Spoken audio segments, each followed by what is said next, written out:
Hello everyone, thank you for coming down today. I think I can speak for everyone on the panel today to say that we're really excited to talk to each other and also share with you guys a lot of the things about our journeys into our careers. As way of introduction, I'm Fikayo. I'm a 22-year-old photographer and visual artist, and my work kind of focuses a lot on video radical community and embodiment. I'm currently on the Barbican Young Visual Artist program and also working at Tate as an assistant curator. I'm here today because I'm an alumni on the TPF programs. I was here from September to May this year, and it was one of the best experiences of my life. And so TPF is the Photography Foundation, and it's a foundation that works to create opportunities for young people trying to get into photography. So it's a series of 6-month programs, then also lots of talks and training opportunities. And we also have a couple of people that we'd like to thank today for this talk. So we'd like to thank the Bureau, who are lovely hosts today in this wonderful room. And they're an affordable and dynamic co-working space, and they have a flexible membership that means that there's a huge program of events as well. And the events are all free for members, and everyone here can claim a free day pass to try out today as well. And so this evening, we'll have a panel talk for about 45 minutes, and then there'll be some time at the end for some questions. So if you've got any questions, just save until the end.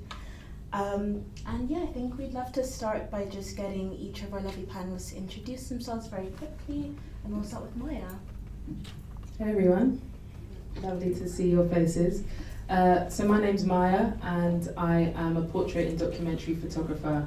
But outside of photography, I also work in theatre as a dramaturg, which is a slightly wanky way of saying that I work with scripts. So I work with playwrights and I develop their scripts. And outside of that, I also direct for theatre and film as well. And a lot of my practice surrounds this idea of Black interiority and finding notions of truth within ourselves and how that then presents itself through storytelling. Testing. Can you hear me? Yeah. So yeah, mostly Black interiority and illuminating our sense of truth and trying to find those intersections. Thank you. Trying to find those intersections between those practices. That's essentially me. So I really didn't want to sound croaky. Hi there, my name is Teelo Vasiliou, and I am the creative director and production coordinator at Frame Perfect. Been doing this now for 8 years, coming into 9, and I am here because I'm actually a mentor at TPF, and my mentee Kelly, yeah, we've been getting on quite good, and I'm happy to just be here because I always feel like sharing is important. And like for the first few years of my life, it was just hours of research until I kind of navigated my way through and started networking.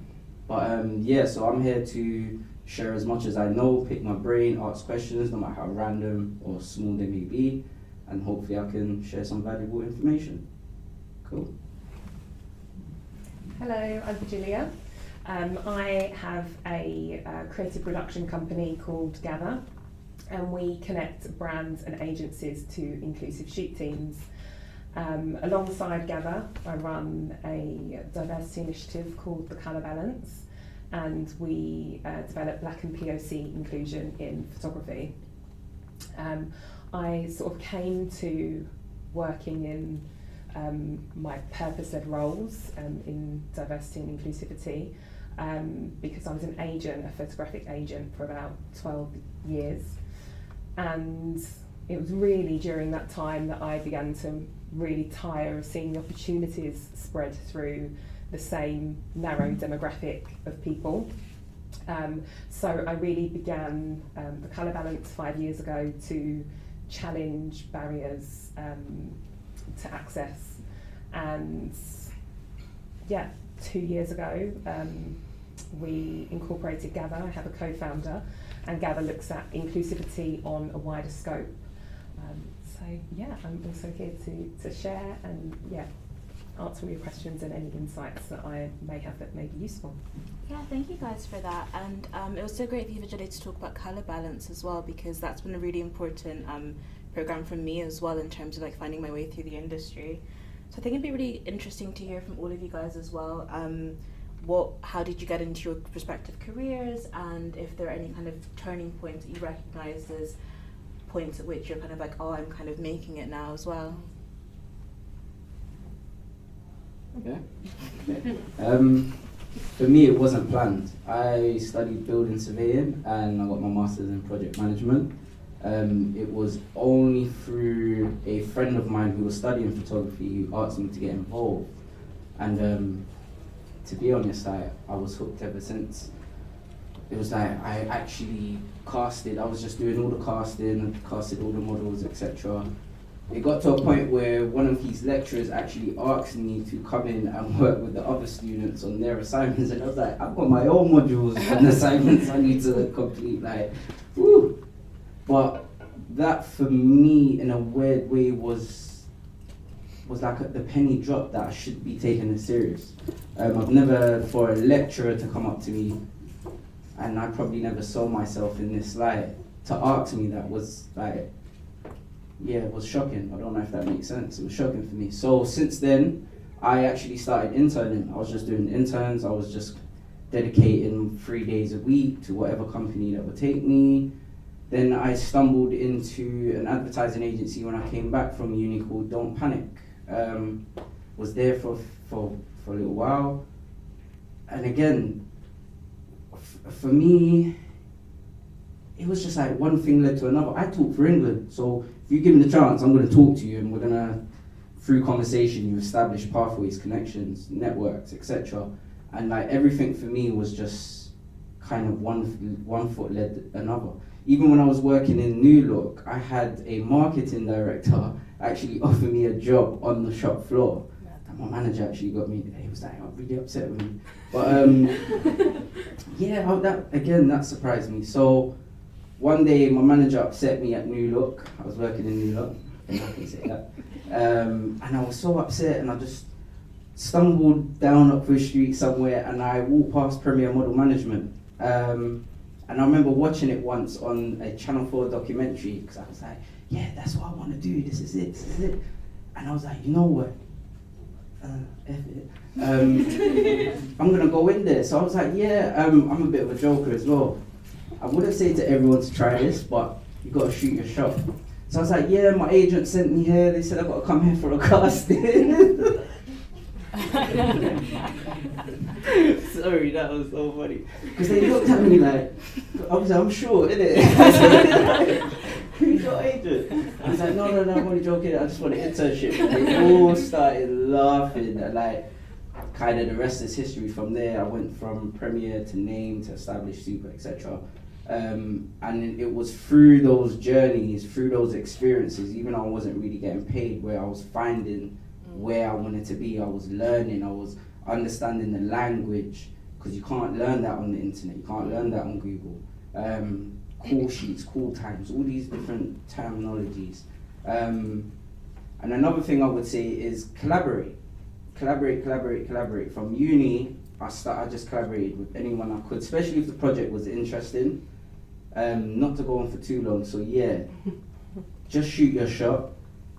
Go experience, try it. If you're interning, if you're doing work experience, I don't want to say this in a bad way, but there's no pressure because you're not tied into something. You don't have to be committed if you don't like it. It's not like you go get a job and then after a month you kind of realize, oh, I don't like this.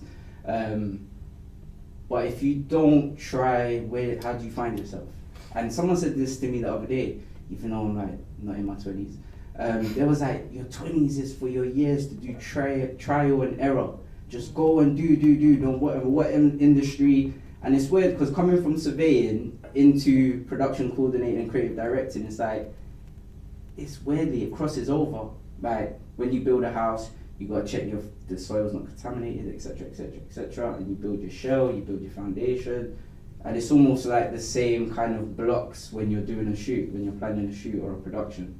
So, but yeah, to summarize, just shoot your shot. Find the companies, see what they do, and just ask. And another thing is, a lot of my career was through internships and work experiences, because they got to see what I brought to the table. Not oh, I could take instructions well and do what you need me to. No, I'm coming with ideas, I'm coming with concepts. Even if they shut it down, it's like, I'm still bringing something. So sorry.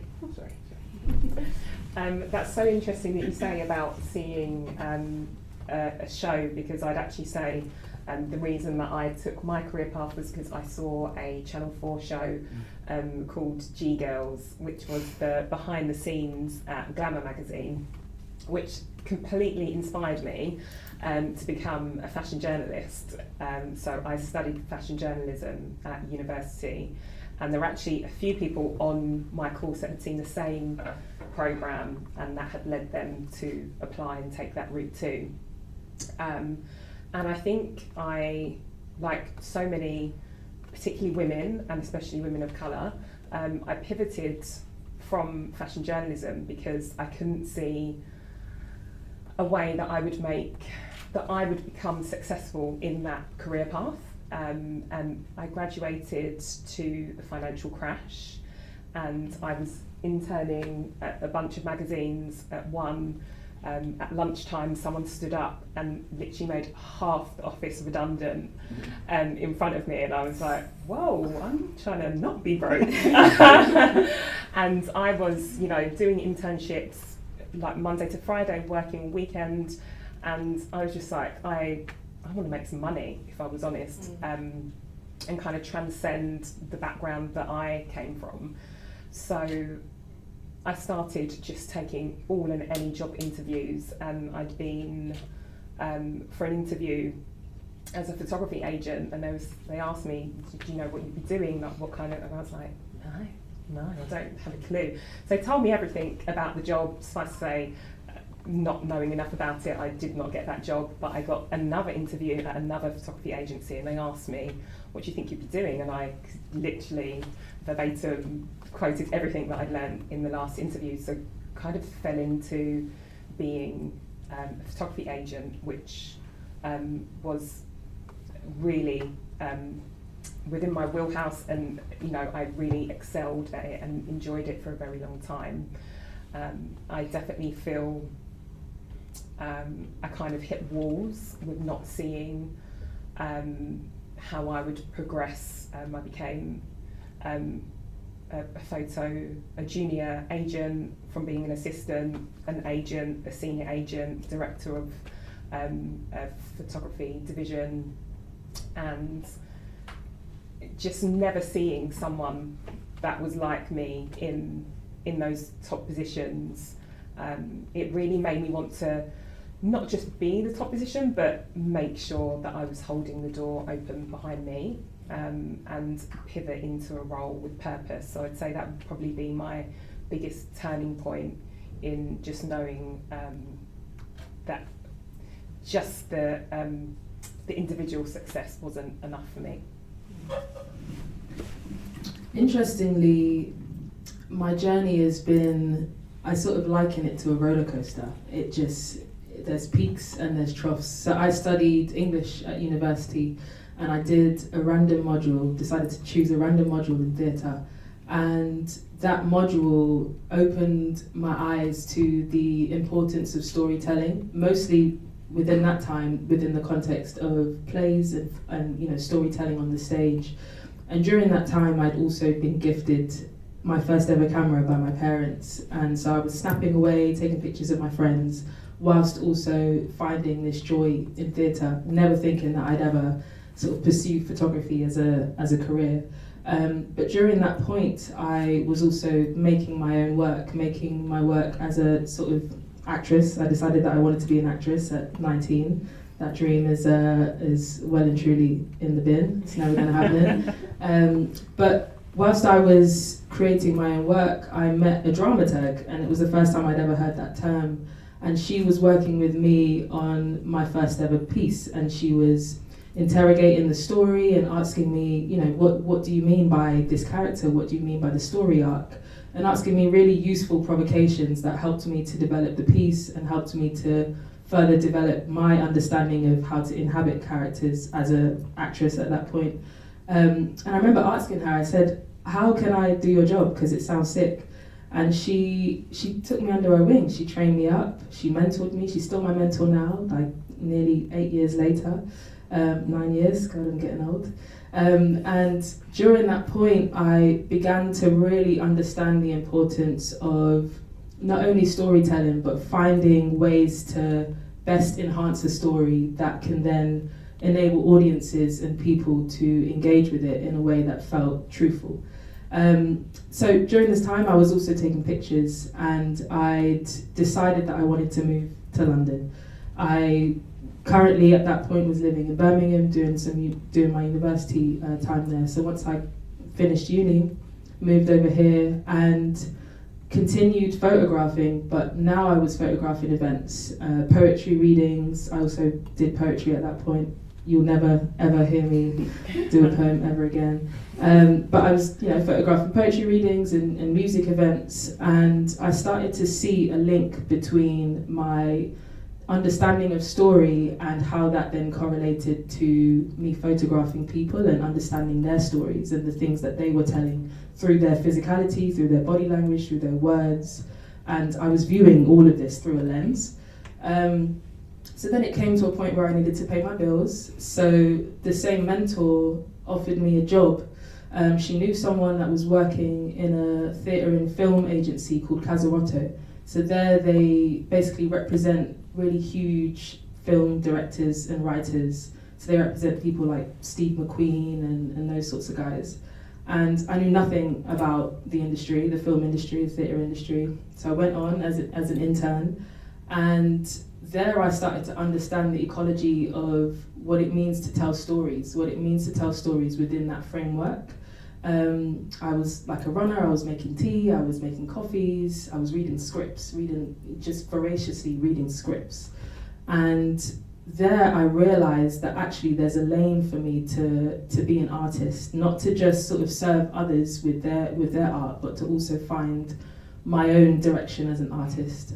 So from there, I then started working at a theatre called the Royal Court, where I did some more dramaturgy. And the Royal Court, interestingly, was one of the theatres that I studied at university. So it was mind-blowing to now be in this prestigious theatre, actually working there and working with incredible playwrights while still doing my photography on the side. But I think the turning point for me was 2019, which is quite recently.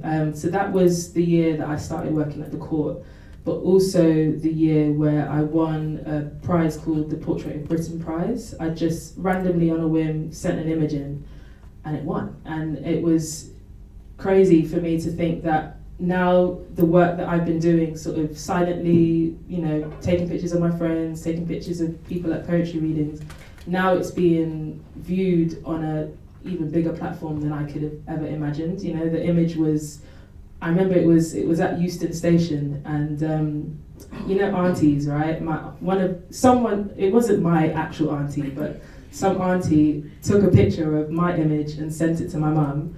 And that's when my mum knew that, it's okay if I'm not going to be a doctor anymore, because my image is at Euston Station. So I'll hold. She still sends it to people on WhatsApp. It's fine. But that was the year for me. I'm working at this prestigious theatre where I'm learning, I'm growing, but also I'm able to sort of flex my storytelling muscles, and my images are now being seen by a greater audience. And I think that gave me the courage to go, okay, I'm on the right path. I can still do what I'm doing and try and find a way to forge a career for myself through networking, but I call it making friends.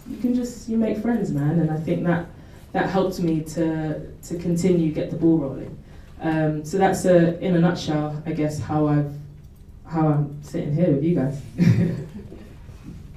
I think it's been so interesting to hear everyone's completely different stories, and I think it's also quite comforting as well, in the sense that no one has a very linear path to where they've been today as well. And on that note as well, I was wondering, because there's also a common thread as well of difficulties that you guys faced throughout the journeys as well, whether it was Teelo not liking his manager, Virgilia not feeling very kind of equipped for the role that she was applying for, or needing to pay bills. I was kind of wondering if you could share how you kind of managed to overcome those kind of feelings of adversity in your journey as well. Yeah, I think one of the biggest challenges was something that I've already touched on, in just not seeing a pathway to long-term success. And I think someone said to me once, they gave me the advice, like, never work for somebody that you don't respect or you don't learn from. And I've had a lot of bosses, people that I've respected, but felt like I maybe didn't learn so much from them. I've definitely had a boss who I did not respect at all. It was a very short-lived job, but actually did learn a lot from. And there are things that I still do in my career, none of the shady stuff she used to do, but she had like an incredible way with clients that has served me very well in growing my own client base and leading me to be a business director at my current company. And I think it's so, like, for so long, I actually took an MBA. I started that I enrolled in 2019, and that's a Master's of Business Administration. And I was with, I studied part-time alongside work, and I was with CEOs of companies really high up in London. People literally flew in to do the course from, one person flew in like one weekend a month from Florida. One person was based in Brussels and got relocated to Australia just before she started the course. So for 6 months, flew in one weekend, business, from Australia to do the MBA. So it was really like coveted positions, and I think I really learned on that sometimes you don't always get that role model. I took that MBA because I thought I want to work in a big corporate where I can really just, like burrow my way like to the top, and like bigger salary, bigger team, multinational, and I actually did get that job. I signed a contract in January 2020, so you can all imagine how that went down. I was on a 3-month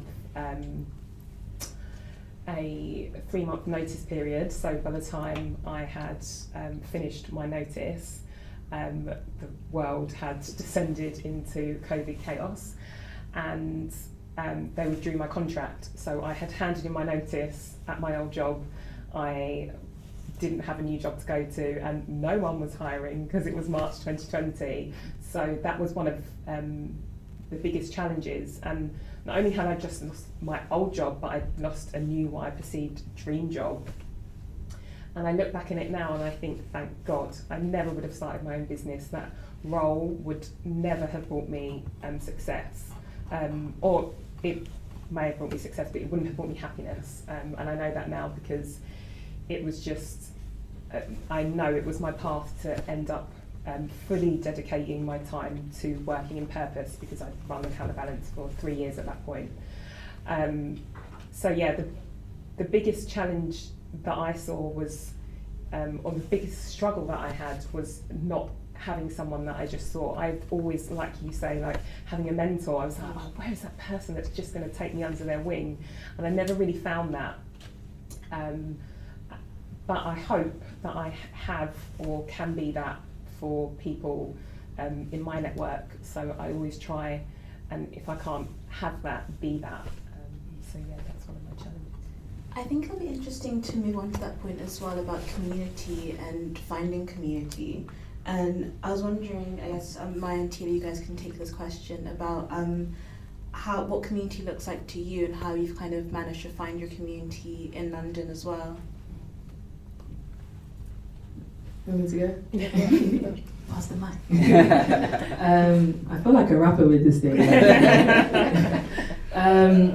How do I find community? As I mentioned earlier, I slightly obsessive, but I have this thing where I have a sort of insatiable desire to make friends. I find it really important to not necessarily network as such, but actually connect with people on a genuine level and deeply listen. That's something that I'm trying to get better at, and is sort of my purpose at the moment. I need to listen to people and really take in what they're saying. And I think that quality has helped me to develop a sense of understanding for the people that are around me. And I guess luckily, because I work in slightly different fields, it means that I meet more people and I find ways to connect with them. And luckily, again, I think what has happened is that there's been moments of intersection. So there's some images up there where I've photographed people who I might have met within the theatre space, but they're also actors and they need some glamour shots. Or this shot is actually shot by, where's Charles? There he is. Charles shot that. We're friends now. Charles, we met 2 weeks ago. But to go back to the question, I think it's really imperative to find ways to connect with people who you meet and actually connect with them on a genuine level. And also, community can look like different things dependent on your context. I have different communities for different things. I have people who I connect with because we share heritage, or people who I connect with because we are queer, or people who I connect with because we geek out about photography. So there are different realms that you can find yourself in, but if you genuinely connect with them, then there are moments where potentially there might be some creative crossover and creative collaboration. The majority of the work that has come my way has been from me meeting people and talking. And we were talking about this. I find it really awkward to talk about myself, but sometimes if you're vibing and you're talking about your passions, it comes out, you know, and as a result, opportunities may come your way that might not have if you hadn't spoken about yourself. So be front-footed, but also be passionate about the thing that you're interested in. Know your stuff, and then engage in conversation with others. And I guess that's been my way of building community. Yeah, I can agree on both of what you said, because I feel like when you're passionate about what you do, when you're going through your journey, along that journey you're going to feel alone, but as time goes on, you start seeing your tribe, you start seeing the people that call you every day, or the people that might say, oh, I've got a production going on, or I've got a project, do you want to get involved? And again, for me, I always say it's the power of conversation. If you converse with people, it's a different connection that you have than, oh yeah, this is what I do, da, da, da. So I get what you're saying about having that personal, intimate kind of connection to it as well, and it's not just about work. Because like one of my struggles was even finding my tribe, finding a community. Like I was coming from a background where it was just like a lot of transitioning I was trying to find myself, and I didn't really know where I belonged. I didn't know where or how I could maneuver or connect with different communities, as you were saying, because that's one thing I found, that I'm half Greek. So when I was at uni, I remember the woman at the student union, she connected me to this Greek society, and I was like, oh my gosh, there's so many Greeks up here. I used to go Birmingham City Uni. And then again, it was just like little things like that. I like anime, so I started like, I'm a bit, over the top with anime, but yeah, I connected with all these different groups, whether it's through online, whether it's just having conversations. Someone's like, yeah, I like anime, have you watched this one? And it's like, things stem on from there. So one thing I would say in regards to finding your community is converse, no matter how shy or hesitant you may be. There was a guy the other day, I saw him on the train, and like I kept staring at him because I even apologized. I was like, listen, I'm really sorry for keep staring, but I really like your bag. And he was looking at me like, and I'm like, I really like the design of your bag. And he was talking, he actually designed the bag, like coincidentally. And it was like, we connected, so I'm hoping I get to shoot with him. And it's just like things like that, and even little things where you might even be a fan of someone's work. If it's like on social media, you might repost it, you might recommend certain things to them. Again, that establishes a connection. And when someone sees that you're in it not just for yourself, there's the vibe. That's where the magic happens. That's where I could ask someone about something sensitive in my business and not feel no way, and I'm going to get positive or negative. Not negative as in like, well, you can't do that, but as in like, if I've done wrong or if the situation's bad or whatnot, I could get that. Whereas sometimes I was finding myself, oh, I don't want to email Simon, or I don't want to contact Karen, because if I tell them this, what are they going to think about me and my business? And it's like, when you form your community, when you form your tribe, that's how I grew. That's how I developed. Like, like I said, I came from building surveying. There was even times, even like what we was talking about earlier, I get nervous at certain things, but there's times where I might want to ask someone something. Like there's even times I've asked someone, not that I'm into cars, but they got a nice car, so I'm like, wow, what's your profession? And like, just so I know, because you might be someone that could put me on, or we could connect somehow. And weirdly enough, that's how, like I said to you, I got offered a job on the New Look shop floor when I was working there. So conversate, don't hesitate. The worst they can say is no or walk off. It doesn't hurt. It's not that I want to like touch into that, but like a lot of fear is not real. It's just like, how do I say this? And it's like it's in our heads. Like I scare myself sometimes. Like, I overthink things, and it's just like I feel like as a creative that stops us a lot of the time. So converse, connect, talk. There's no harm in it. I'd love to build on that with the 2 points you both made in terms of when you're making your network. Is I know so many people, I've worked with so many people where they only take a meeting or have a coffee with someone when there's something in it for them.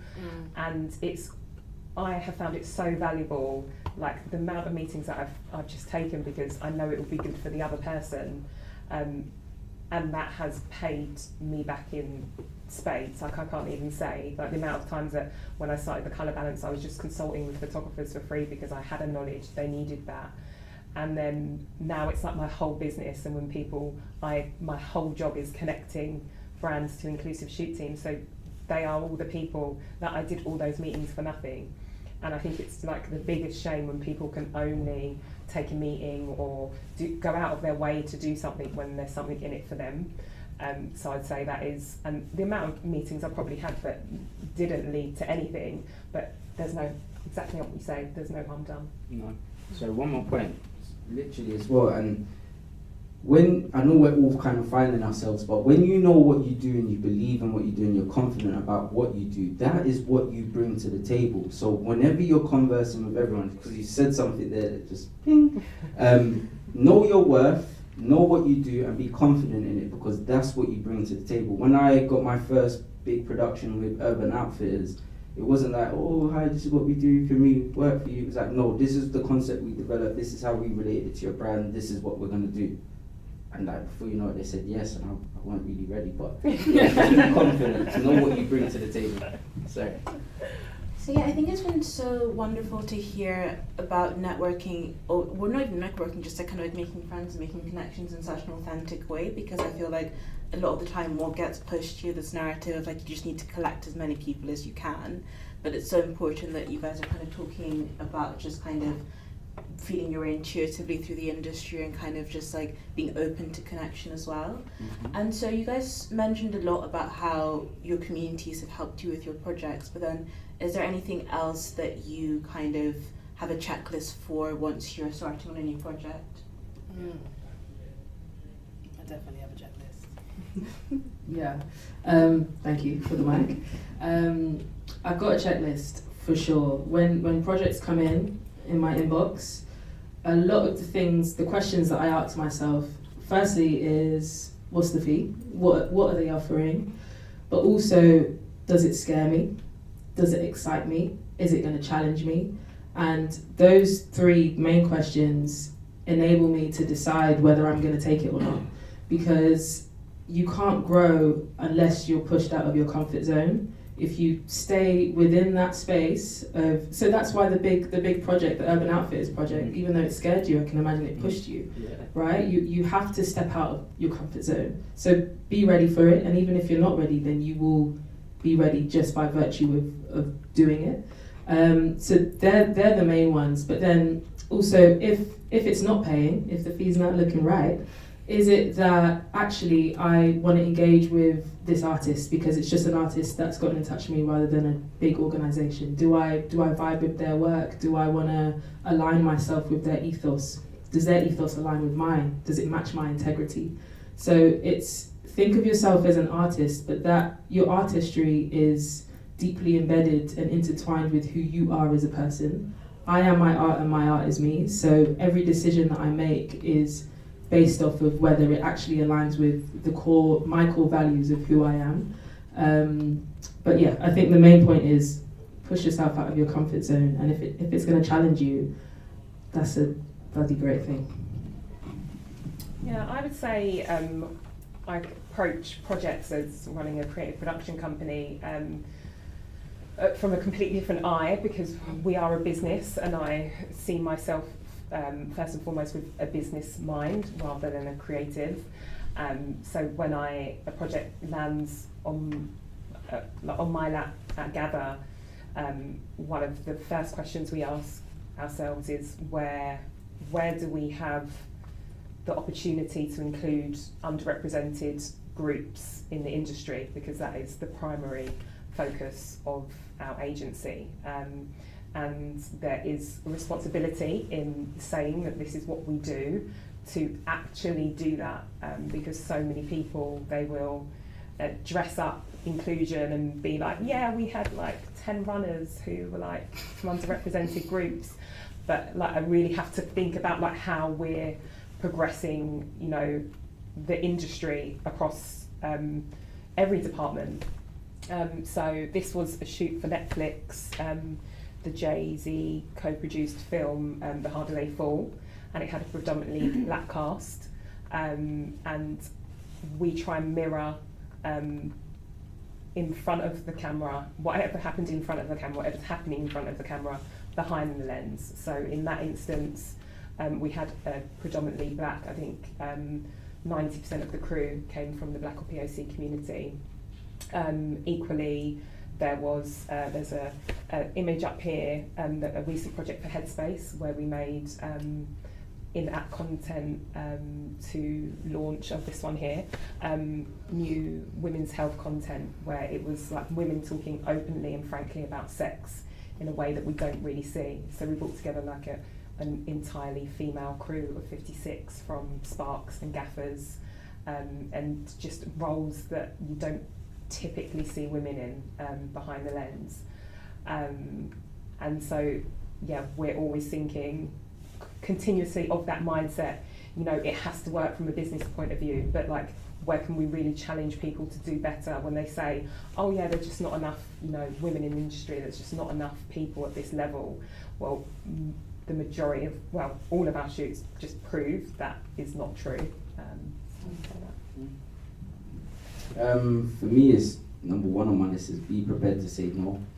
As a production company, you always get crazy briefs, crazy budgets, and it's like, it may sound exciting, but sometimes it's not. The price for the assignment or whatever it is you negotiate might sound good, but sometimes it's not worth the headache. Like, I've took jobs, and I can say this from experience, I've took jobs where because of the headache, cut a long story short, I've actually lost team members. Not even that it being purely my fault. So sometimes be prepared to say no. Where's the worth in it for yourself and for the client or the person reaching out to you? Sometimes it's not good to just do things just for the sake of it, doing it, because it's kind of like you wear out your uniqueness, to say. If like we all listen to music, if you hear an artist always dropping new music every day, by the next year you might get bored of them. So it's like, be exclusive. Be exclusive to a point. I ain't got my chest too high. So yeah, just keep the exclusivity. And like I got something with me. So sometimes with assignments, like, does it have a standards? Does it have a moral code? Does it have integrity? Or are they prepared to accept the integrity of inclusion? And it's not even just inclusion. I'm talking about sometimes, like, for me, to be a bit touchy, for me it's just like, a lot of creatives have a dream, and I know there's people that say they're creatives, there's people that actually work tooth and nail to get to where they want to be, and it's like, they're the people that I fight for, not literally, but if I get a production, like I had a production from Adidas. We don't have like illustrating artists on our collective, and so it was only because I network. So before I even went online, I kind of like went through my address book to see who I knew in the area where our business is. And I was able to commission a local artist. She managed to get paid. She was very happy for it. I was happy for it because it's like I'm putting someone on locally, contributing to a circular economy, all these kinds of things like that. It all matters. And if you look at the next generation, that's how it works. It shouldn't just be so much you got a job from Adidas and then you just go off and do it. You should be able to try and put on 3 or 4 different people within this room. And then that's again how you form a community. That's again how you form your team and an alliance. And as the next generation, not age-wise, just as the next generation, that's how you bring through a collective of you. So when you're all established, that I used to work with him so-and-so how many years ago, and like, we're still friends, and now look, we're both on the red carpet. Or I used to work with so-and-so, I've done this for X, Y, and Z. So be prepared to say no. Where's the value in it? Don't just take on something just because of the price bracket. And whatever your morals or standards and integrity is, kind of just measure it to that. I really love that, and it also pinged something in my brain, which is it kind of sounds like what you're saying is maintain that sense of integrity, and that feels so important because the more you do work, the more bells and whistles and really fancy, shiny things come your way, and you have to know your integrity and your worth and your value as an artist to not be blindsided by really gorgeous sounding opportunities that actually deep down might not necessarily have substance or might not necessarily align with who you are.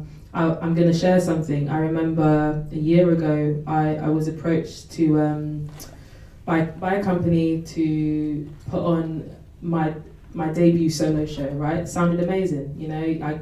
I think there was like, they were hoping to do 20 images of mine, and it sounded sick. I was totally up for it. But the more I digged into it, what I realized was the company were essentially potentially going to use me to rebrand,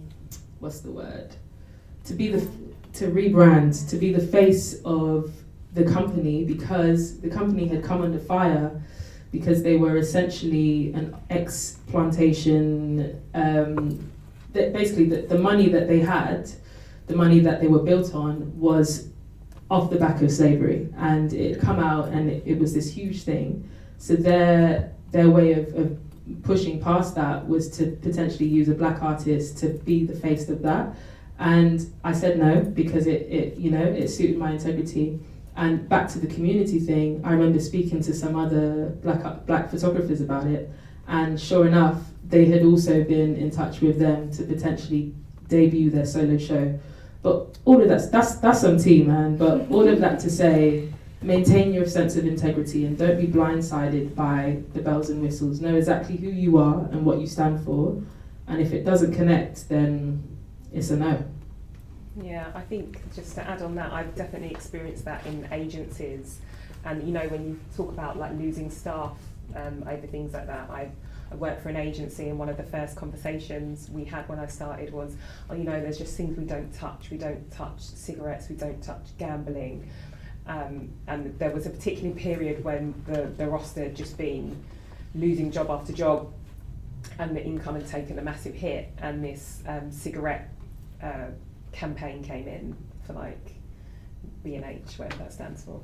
And I remember being like, oh, well, obviously that's a straight pass. And he was like, you know, things have been quiet. I think we need to consider this. Like, total U-turn. And I just looked at his face and I was just like, I've just lost all respect for you in that moment. And it comes back to don't work for people you don't respect or don't learn from. And it was literally in that moment where I was just like, I'm not learning anything here and I don't respect you. And I was like, yeah, well, you know, I can't say anything, like that's your choice, but I'm not going to work on that job like whatsoever. And he was like, that's fine, I'll do it. And then he put the photographer up for the job and he lost it. So that he didn't even do this campaign. And it was also a sports photographer, so it was completely not aligned with like his whole client base. And internally, I'd never shared that story with him. He would never know. But it's just like, you never know the ways, the fallouts for like a quick buck. The agency did not have to bend to that. They are a very successful agency that are still going and went on to like bounce back with their sales. So it's about like committing to those principles, even when it's hard, and you know, cash is low. So what more fighting? So. And the reason why like a lot of points that we've all raised here is so important, because as a creative, and I was kind of touching on this earlier, as a creative, it's like, it's your uniqueness that people hire. It's not just because you're a photographer and you know how to set all the functions on the camera. It's how you creatively see the subject you're taking a picture of, or directing, or concept developing, whatever it may be. And your integrity, your standards, your morals, that is a part of what people buy into. So again, don't sell yourself short for a buck. Is that right? Yeah, that's right. That's a lot. Yeah, I think that was incredible advice that we've heard from everyone today, and I think we're going to open the floor up now to questions from the audience if anyone has any. I have a question. It's for everyone on the panel. Thank you for that. That was very, very helpful. My question is, what is your most... Okay. Hi. Wow. Yeah, thank you for that. It was very helpful. My question to everyone on the panel is, what is your most employable skill? Oh. Business development. Do I need to elaborate? Yeah. Sorry. I was just so ready for that. Business development. Again, along my journey of creative directing, being in production, I kind of learned how, and from advertising, communication of a brand and how to develop a brand per se. So that's something that I know I can always offer. So there was even a time like when I came back from uni and I've done all my agency stuff, whatnot, and I was starting Frame Perfect. It weren't really going as it would when you first started. It weren't really going nowhere. So what I used to do is just go to different brands, restaurants, estate agents, any brands that I used to go to Pure London. I've been there in a while. Pure London, and all those brands there, I would always try and like connect with them to see if I could be the middleman to get their products established here in the UK or Europe. So that was something that even till this day, if work goes slow, I know I can still, as a freelancer or contractor, be contracted for roles like that. I would say my network, my former life as an agent, I would have called it my black book. I worked across 4 agencies, London-based agencies. So the first thing in an interview someone would ask me would be like, oh, okay, we see you work with this client. So they were just wanting to know what clients I could bring to the table. And sometimes as a photo agent that is transferable, but if you're going from like a high fashion agency to an ad agency, that's not always.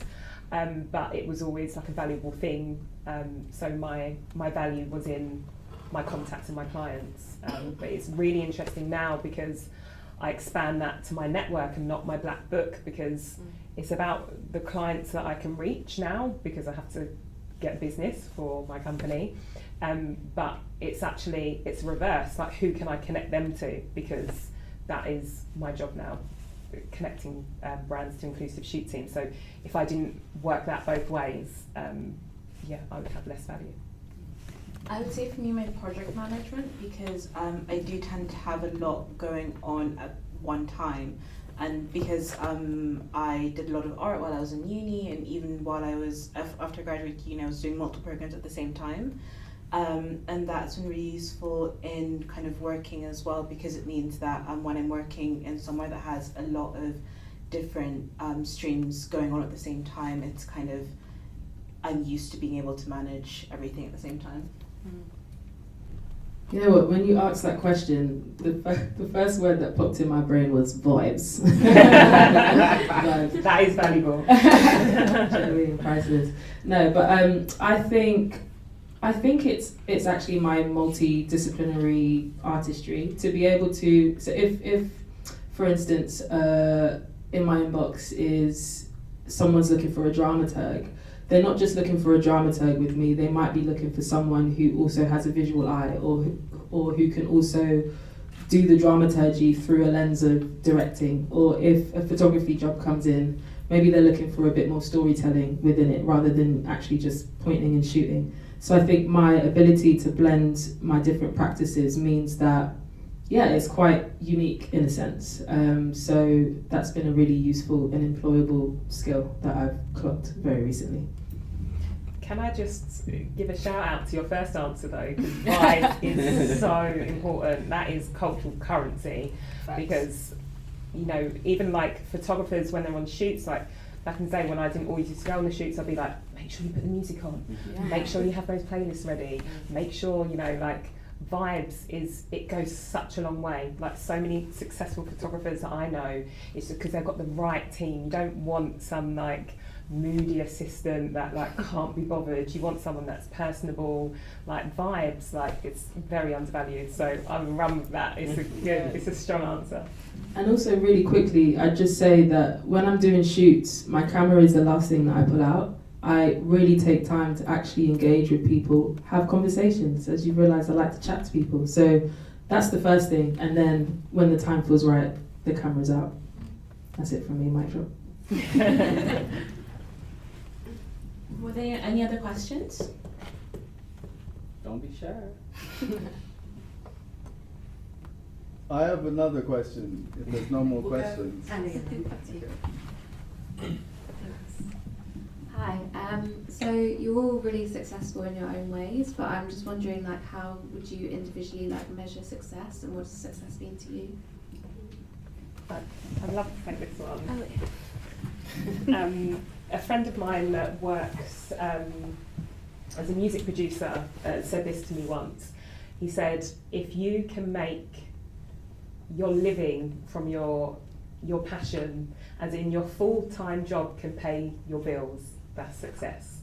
And I think that has always really stuck with me, especially as I did, I've always had like side hustles that have really made me feel torn and especially overcommitted on time. So like I ran the colour balance while working full time. I did my MBA, which was a huge time commitment that actually, if it wasn't for COVID and getting some time back in my diary, I was extremely stressed out and pushed. But now what pays the bills is working in a purpose-led role. The colour balance really feeds into everything that I do at Gather, so I find it really easy to run alongside.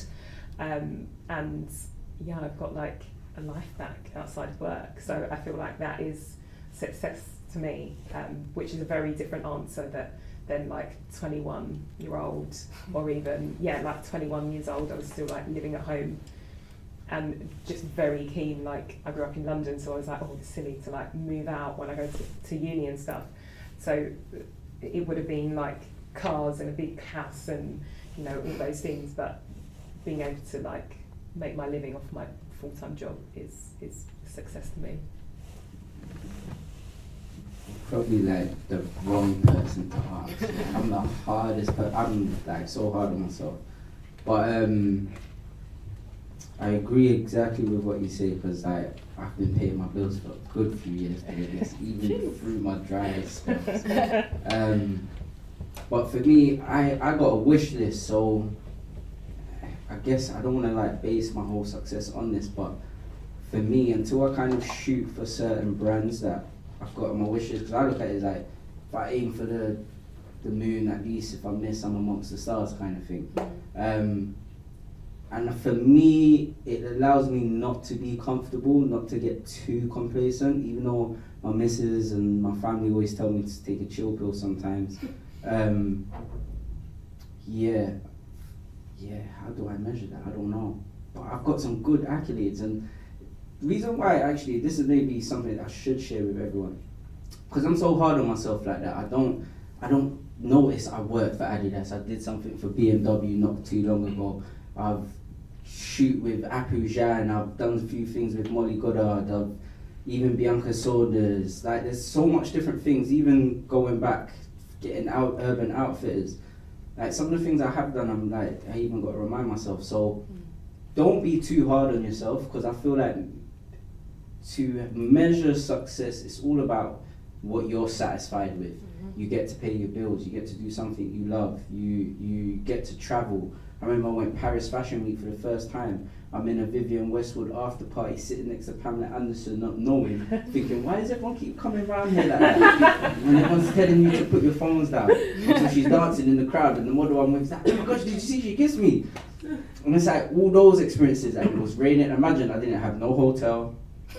The guy booked me, I booked my ticket, went straight out there, no long thing, nothing long. And it was like, and yeah, I did have somewhere to stay in the end. But it was just like taking the chances kind of thing, just doing it. So yeah, don't be too hard on yourself. Don't be. Can I add to that Yeah, as well? yeah. I think I very much, when you say that thing, like you have the ideas of what success are, I very much see like maybe how I was 5 years ago, and I think it's taken a lot of like work for me to really be mindful of like appreciating and staying in the moment of just not thinking about what's next, but it's like, okay, actually, you know what, I'm proud of myself. Yeah, that's like a big thing. And I think that it's hard, especially when you're ambitious and you have goals that you want to achieve.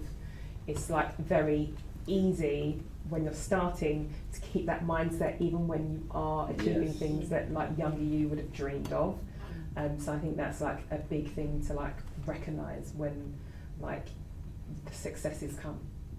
Facts. Yeah, I completely agree with everything you guys are saying. I think if one thing I'm taking away from the pandemic, it's because it forced me to slow down, but funnily enough, things were also ramping up. It was weird.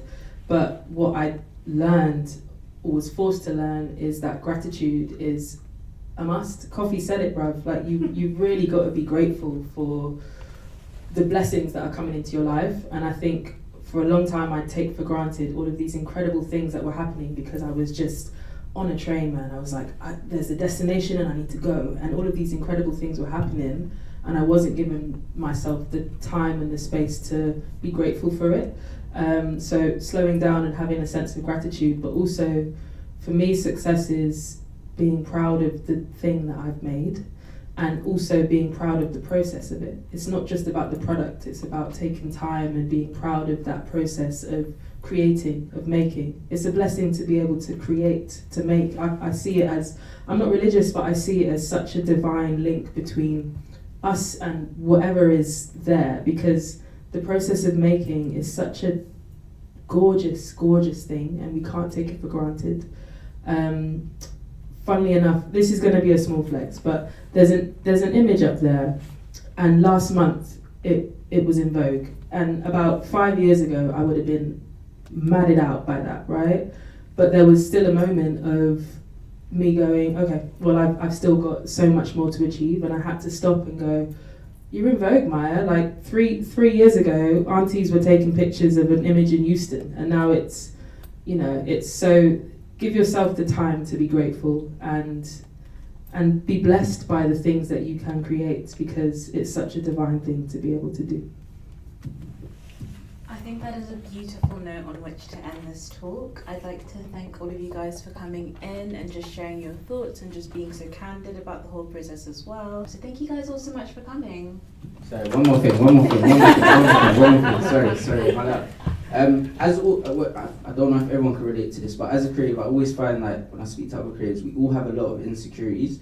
I have the world of insecurities, but face them, get comfortable with them, like be a bit savage to it, like even with the Urban Outfitters, I thought, oh, what are they gonna do? Are they gonna listen to me, like short looking black kid, all of this? And it was like until I got there, it was like. So I kind of did want to touch on, especially for those that come from my demographic. It's like, yes, we do have those sometimes, because I've got some great people I've networked with that don't come from our cultural background that work with me on all levels. But don't let those insecurities stop you. So what if someone is that? So what if they do think like that? Just keep going. Don't not contact Vogue or don't not contact JD Sports or whoever it is because you think, oh, like how I was thinking, are they going to listen to me from my because I'm this or because I'm that, whatever. And I use it as an advantage. Like, I used to go into places and I used to feel like, oh, everyone's looking at me, Then I kind of just said, you know what, forget that. I'm going to smile, because someone always told me keep smiling. So I'm going to smile and I'm just going to ask people, how are you? Did you like today? And then before you know it, you're like talking to all these amazing people, whereas my insecurity is, oh, I might dress a bit like this, or I'm not wearing a suit, or etc. Ethnicity, etc. But sometimes, again, it's imaginary fear. It's not real. Until if someone says to you, no, I don't like your kind, or something like that, or whatever, then all right, cool. But if they don't, just keep going. Sorry. Now we can clap.